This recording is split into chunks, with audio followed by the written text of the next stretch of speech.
नमस्कार दोस्तों, आप सभी का स्वागत है हमारे YouTube चैनल सारांश ज्ञान में। तो दोस्तों, आइए सुनते हैं श्रीमद् भगवद गीता का तीसरा अध्याय कर्मयोग। इसके पहले अगर आपने हमारा चैनल सब्सक्राइब नहीं किया है तो प्लीज इसे सब्सक्राइब करें। तीसरे अध्याय का महात्म्य। श्री भगवान कहते हैं, हे प्रिय, जनस्थान में एक जड़ नामक ब्राह्मण था जो कौशिक वंश में उत्पन्न हुआ था। उसने अपना जातीय धर्म छोड़कर बनिए की वृत्ति में मन लगाया। उसे पराई स्त्रियों के साथ व्यभिचार करने का व्यसन पड़ गया। वह सदा जुआ खेलता, शराब पीता और शिकार खेलकर जीवों की हिंसा करता था। इसी प्रकार उसका समय बीतता था। धन नष्ट हो जाने पर वह व्यापार के लिए बहुत दूर उत्तर दिशा में चला गया। वहां से धन कमाकर घर की ओर लौटा। बहुत दूर तक का रास्ता उसने तय कर लिया था। एक दिन सूर्यास्त हो जाने पर जब दसों दिशाओं में अंधकार फैल गया, तब एक वृक्ष के नीचे उसे लुटेरों ने धर दबाया और शीघ्र ही उसके प्राण ले लिए। उसके धर्म का लोप हो गया, इसीलिए वह बड़ा भयानक प्रेत बन गया। उसका पुत्र बड़ा ही धर्मात्मा और वेदों का विद्वान था। उसने अब तक पिता के लौट आने की राह देखी। जब वे नहीं आए तब उनका पता लगाने के लिए वह स्वयं भी घर छोड़कर चल दिया। वह प्रतिदिन खोज करता, मगर राहगीरों से पूछने पर भी उसे उनका कोई समाचार नहीं मिलता। इसके बाद एक दिन एक मनुष्य से उसकी भेंट हुई जो उसके पिता का सहायक था। उससे सारा हाल जानने के बाद उसने पिता की मृत्यु पर बहुत शोक मनाया। वह बहुत बुद्धिमान था। कुछ सोच विचार कर पिता का परलौकिक कर्म करने की इच्छा से आवश्यक सामग्री साथ ले उसने काशी जाने का विचार किया। मार्ग में 7-8 मुकाम डालकर वह 9वें दिन उसी वृक्ष के नीचे आ पहुंचा जहां उसके पिता मारे गए थे। उस स्थान पर उसने संध्योपासना की और गीता के तीसरे अध्याय का पाठ किया। इस समय आकाश में बड़ी भयानक आवाज हुई। उसने पिता को भयंकर आकार में देखा। फिर तुरंत ही अपने सामने आकाश में उसे एक सुंदर विमान दिखाई पड़ा जो तेज से व्याप्त हुआ। उसमें अनेकों क्षुद्र घंटिकाएं लगी थी। उसके तेज से समस्त दिशाएं अलौकिक हो रही थीं। यह दृश्य देखकर उसके चित्त की व्याग्रता दूर हो गई। उसने विमान पर अपने पिता के दिव्य रूप धारण किए विराजमान देखा। उसके शरीर पर पीतांबर शोभा पा रहा था और मुनिजन उनकी स्तुति कर रहे थे। उन्हें देखते ही पुत्र ने प्रणाम किया। तब पिता ने भी उसे आशीर्वाद दिया। इसके बाद उसने पिता से यह सारा वृतांत पूछा। उसके उत्तर में पिता ने सब बातें बताकर इस प्रकार कहना आरंभ किया, बेटा, देववश मेरे निकट गीता के तृतीय अध्याय का पाठ करके तुमने मेरे इस शरीर के द्वारा किए हुए दुर्व्यजन कर्म बंधन से मुझे छुड़ा दिया है। अतः अब घर लौट जाओ, क्योंकि इसके लिए तुम काशी जा रहे हो वह प्रयोजन इस समय तृतीय अध्याय के पाठ से ही सिद्ध हो गया है। पिता के यूं कहने पर पुत्र ने पूछा, तात, मेरे हित का उपदेश दीजिए तथा और कोई कार्य जो मेरे लिए करने योग्य है बताइए। पिता ने कहा, अनग, तुम्हें यही कार्य फिर करना है। मैंने जो कर्म किए हैं वही मेरे भाई ने भी किए हैं। इससे वे घोर नरक में पड़े हैं। उनका भी तुम्हें उद्धार करना चाहिए तथा मेरे कुल के और भी जितने लोग नरक में पड़े हैं उन सबका तुम्हें उद्धार करना होगा। यही मेरा मनोरथ है। बेटा, जिस साधन के द्वारा तुमने मुझे संकट से छुड़ाया है उसी का अनुष्ठान औरों के लिए भी करना उचित है। उसका अनुष्ठान करके उससे होने वाला पुण्य उन नारकी जीवों को संकल्प करके दे दो। इससे वे समस्त पूर्वज मेरी ही तरह यातना से मुक्त हो स्वकल्प काल में ही श्री विष्णु के परम पद को प्राप्त हो जाएंगे। पिता का यह संदेश सुनकर पुत्र ने कहा, तात, यदि ऐसी बात है और आपकी यही रुचि है तो मैं समस्त नारकी जीवों पर नरक से उद्धार करूंगा। यह सुनकर उसके पिता बोले, बेटा, एवमस्तु, तुम्हारा कल्याण हो। मेरा अत्यंत प्रिय कार्य संपन्न हो गया। इस प्रकार पुत्र को आश्वासन देकर उसके पिता भगवान विष्णु के परम धाम को लौट गए। इसके बाद वह भी लौटकर जनस्थान में आया और परम सुंदर भगवान श्री कृष्ण के मंदिर में उनके समक्ष बैठकर पिता के आदेश अनुसार गीता के तीसरे पाठ का अध्याय किया। उसने नरकी जीवों का उद्धार करने की इच्छा से गीता पाठ जनित सारा पुण्य संकल्प करके दिया। इसी बीच में भगवान विष्णु के दूत यातना भोगने वाले नरक के जीवों को छुड़ाने के लिए यमराज के पास गए।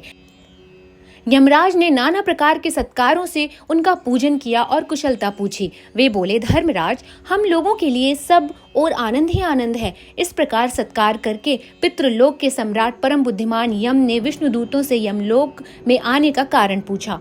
विष्णु दूतों ने कहा, यमराज, शेष शैया पर शयन करने वाले भगवान विष्णु ने हम लोगों को आपके पास कुछ संदेश देने के लिए भेजा है।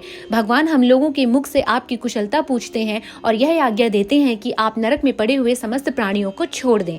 अमित तेजस्वी भगवान विष्णु का यह आदेश सुनकर यम ने नतमस्तक झुकाकर उसे स्वीकार किया और मन ही मन सोचा। तत्पश्चात मदोन्मत्त नारकी जीवों को नरक से मुक्त देखकर उसके साथ ही वे भगवान विष्णु के वास स्थान को चले गए। यमराज श्रेष्ठ विमान के द्वारा जहाँ क्षीर सागर है वहां पहुंचे। उसके भीतर कोटि कोटि सूर्यों के समान कांतिमान, नील कमल दल के समान श्याम सुंदर लोकनाथ जगत गुरु श्री हरि का उन्होंने दर्शन किया। भगवान का तेज उनकी शैया बने हुए शेषनाग के फणों की मड़ियों के प्रकाश से दोगुना हो रहा था। ये आनंद युक्त दिखाई दे रहा था। उनका हृदय प्रसन्नता से परिपूर्ण था। भगवती लक्ष्मी अपनी सरल चितवन से प्रेम पूर्वक उन्हें बार बार निहार रही थीं। चारों ओर योगी जन भगवान की सेवा में खड़े थे। ध्यानस्थ होने के कारण उन योगियों की आंखों के तारे निश्चल प्रतीत हो रहे थे। देवराज इंद्र अपने विरोधियों को परास्त करने के उद्देश्य से भगवान की स्तुति कर रहे थे। ब्रह्मा जी के मुख से निकले हुए वेदांत वाक्य मूर्तिमान होकर भगवान के गुणों का गान कर रहे थे। भगवान पूर्णतः संतुष्ट होने के साथ ही समस्त योनियों की ओर से उदासीन प्रतीत हो रहे थे। जीवों में से जिन्होंने योग साधन के द्वारा अधिक पुण्य संचय किया था, उन सबको एक ही साथ वे कृपा दृष्टि से निहार रहे थे। भगवान अपने स्वरूप भूत अखिल चराचर जगत को आनंदपूर्ण दृष्टि से आमोदित कर रहे थे।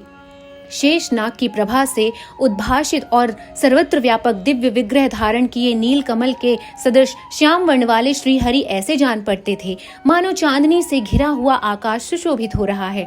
इस प्रकार भगवान की झांकी के दर्शन करके यमराज अपनी विशाल बुद्धि के द्वारा उनकी स्तुति करने लगे।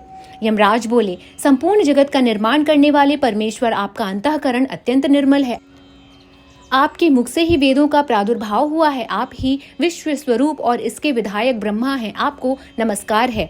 अपने बल और वेग के कारण जो अत्यंत दुर्घर्षित प्रतीत होते हैं, ऐसे दानवेंदों का अभिमान चूर्ण करने वाले भगवान विष्णु को नमस्कार है। पालन के समय सत्यमय शरीर धारण करने वाले विश्व के आधारभूत सर्वव्यापी श्री हरि को नमस्कार है। समस्त देहधारियों की पातक राशि को दूर करने वाले परमात्मा को प्रणाम है। जिनके ललाटवर्ती नेत्र के तनिक सा खुलने पर भी आग की लपटें निकलने लगती हैं, उन रुद्र रूपधारी आप परमेश्वर को नमस्कार है। आप संपूर्ण विश्व के गुरु हैं, आत्मा और महेश्वर हैं। अतः समस्त वैष्णव जनों को संकट से मुक्त करके उन पर अनुग्रह करते हैं। आप माया से विस्तार को प्राप्त हुए अखिल विश्व में व्याप्त होकर भी कभी माया अथवा उससे उत्पन्न होने वाले गुणों से मोहित नहीं होते। माया तथा माया जनित गुणों के बीच में स्थित होने पर भी आप पर उनमें से किसी का प्रभाव नहीं पड़ता। आपकी महिमा का अंत नहीं है, क्योंकि आप असीम हैं। फिर आपकी वाणी के विषय कैसे हो सकते हैं? अतः मेरा मौन रहना ही उचित है। इस प्रकार स्तुति करके यमराज ने हाथ जोड़कर कहा, जगत गुरु, आपके आदेश से इन जीवों को गुण रहित होने पर भी मैंने छोड़ दिया है। अब मेरे योग्य और जो कार्य हो उसे बताइए। उनके ये कहने पर भगवान मधुसूदन मेघ के समान गंभीर वाणी द्वारा मानो अमृत रस से सींचते हुए बोले, धर्मराज, तुम सबके प्रति समान भाव रखते हुए लोगों का पाप से उद्धार कर रहे हो। तुम पर देहधारियों का भार रखकर मैं निश्चिंत हूँ। अतः तुम अपना काम करो और अपने लोक को लौट जाओ। ये कहकर भगवान अंतर्ध्यान हो गए। यमराज भी अपनी पुरी को लौट गया। तब वह ब्राह्मण अपनी जाति के और समस्त नारकी जीवों का नरक से उद्धार करके स्वयं भी श्रेष्ठ विमान द्वारा श्री विष्णु धाम को चला गया। दोस्तों, आइए शुरू करते हैं तीसरा अध्याय। अर्जुन ने कहा, हे जनार्दन, यदि आपको कर्म की अपेक्षा ज्ञान श्रेष्ठ मान्य है, तो फिर हे माधव, मुझे भयंकर कर्म में क्यों लगाते हैं? आप मिले हुए वचनों से मेरी बुद्धि को मानो मोहित कर रहे हैं। इसीलिए उस एक बात को निश्चित करके कहिए जिससे मैं कल्याण को प्राप्त हो जाऊं। भगवान ने कहा, हे निष्पाप, इस लोक में 2 प्रकार की निष्ठा मेरे द्वारा पहले कही गई है। उसमें से सांख्य योगियों की निष्ठा तो ज्ञान योग से और योगियों की निष्ठा कर्म योग से होती है। मनुष्य न तो कर्मों का आरंभ किए बिना निष्कर्मता को यानी योग निष्ठा को प्राप्त होता है, और न कर्मों के केवल त्याग मात्र से सिद्धि यानी सांख्य निष्ठा को प्राप्त होता है। निसंदेह कोई भी मनुष्य किसी काल में क्षण मात्र भी बिना कर्म किए नहीं रहता, क्योंकि सारा मनुष्य समुदाय प्रकृति जनित गुणों द्वारा परवश हुआ कर्म करने के लिए बाध्य किया जाता है। जो मूढ़ बुद्धि मनुष्य समस्त इंद्रियों को हठपूर्वक ऊपर से रोककर मन से उन इंद्रियों के विषय का चिंतन करता रहता है, वह मिथ्याचारी अर्थात दम्मी कहलाता है। किंतु हे अर्जुन, जो पुरुष मन से इंद्रियों को वश में करके अनासक्त हुआ समस्त इंद्रियों द्वारा कर्म योग का आचरण करता है, वही श्रेष्ठ है। तू शास्त्र विहित कर्तव्य कर्म कर, क्योंकि कर्म न करने की अपेक्षा कर्म करना श्रेष्ठ होता है, तथा कर्म न करने से तेरा शरीर निर्वाह भी सिद्ध नहीं होगा। यज्ञ के निमित्त किए जाने वाले कर्मों के अतिरिक्त दूसरा कर्म में लगा हुआ ही यह मनुष्य समुदाय कर्मों से बंधता है। इसलिए हे अर्जुन, तू आसक्ति से रहित होकर उस यज्ञ के निमित्त ही भली भांति कर्तव्य कर्म कर। प्रजापति ब्रह्मा ने कल्प के आदि में यज्ञ सहित प्रजाओं को रचकर उनसे कहा कि तुम लोग इस यज्ञ के द्वारा वृद्धि को प्राप्त हो जाओगे, और यह यज्ञ तुम लोगों को इच्छित भोग प्रदान करने वाला हो। तुम लोग इस यज्ञ के द्वारा देवताओं को उन्नत करो और वे देवता तुम लोगों को उन्नत करें। इस प्रकार निस्वार्थ भाव से एक दूसरे को उन्नत करते हुए तुम लोग परम कल्याण को प्राप्त हो जाओगे। यज्ञ के द्वारा बढ़ाए हुए देवता तुम लोगों को बिना मांगे ही इच्छित भोग निश्चय ही देते रहेंगे। इस प्रकार उन देवताओं के द्वारा दिए हुए भोगों को जो पुरुष उनको बिना दिए स्वयं भोगता है, वह चोर होता है। यज्ञ से बचे हुए अन्न को खाने वाले श्रेष्ठ पुरुष सब पापों से मुक्त हो जाते हैं, और पापी लोग अपना शरीर पोषण करने के लिए ही अन्न पकाते हैं, वे तो पाप को ही खाते हैं।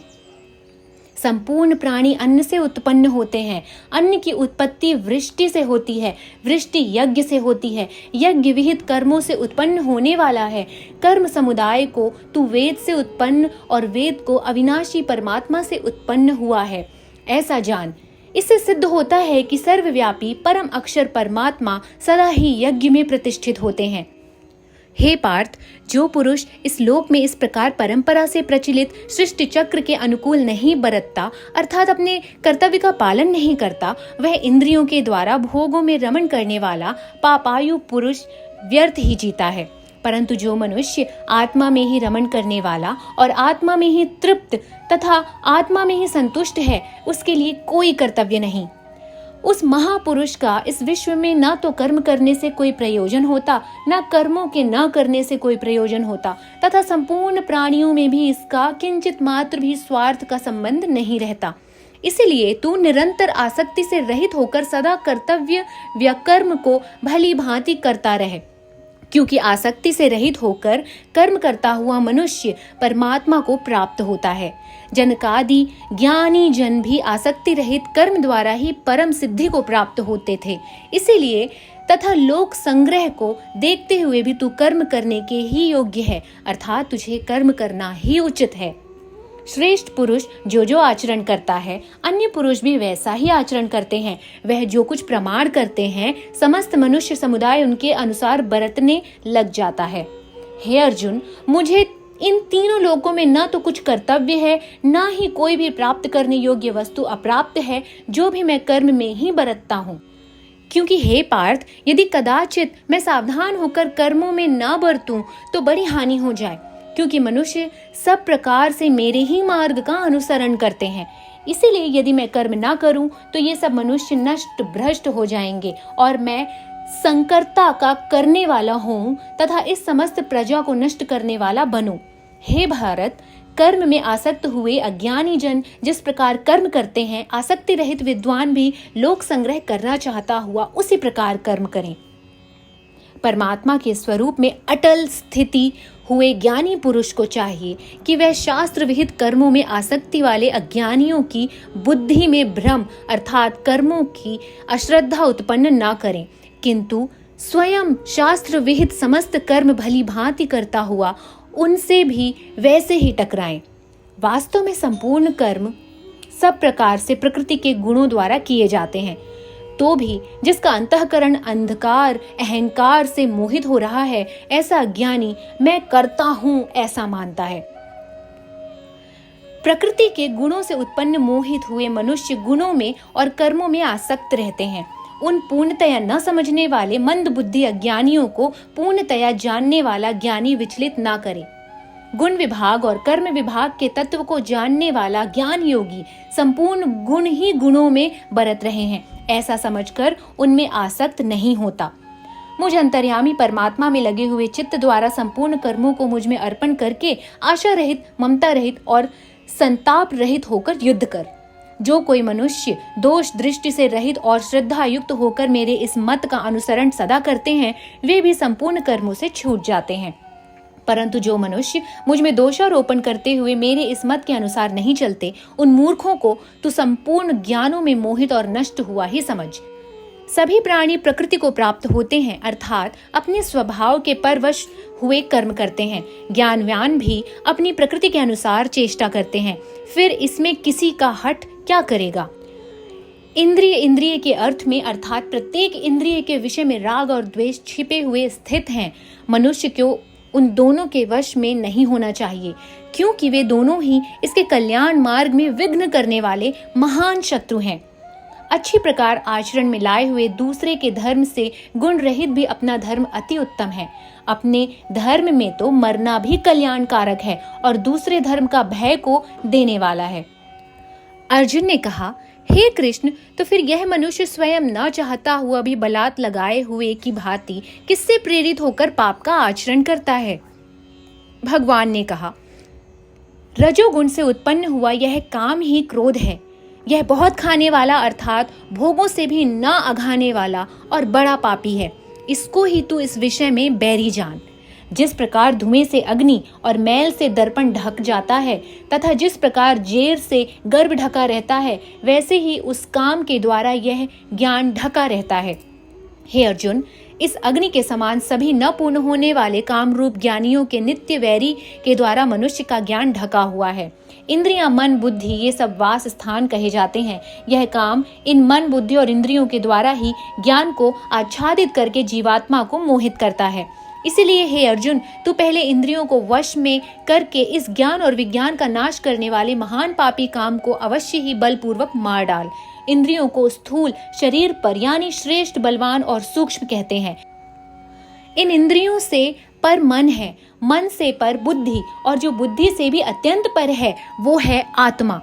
इस प्रकार बुद्धि से पर अर्थात सूक्ष्म, बलवान और अत्यंत श्रेष्ठ आत्मा को जानकर और बुद्धि के द्वारा मन को वश में करके हे महाबाहु, तू इस काम रूप दुर्जय शत्रु को मार डाल।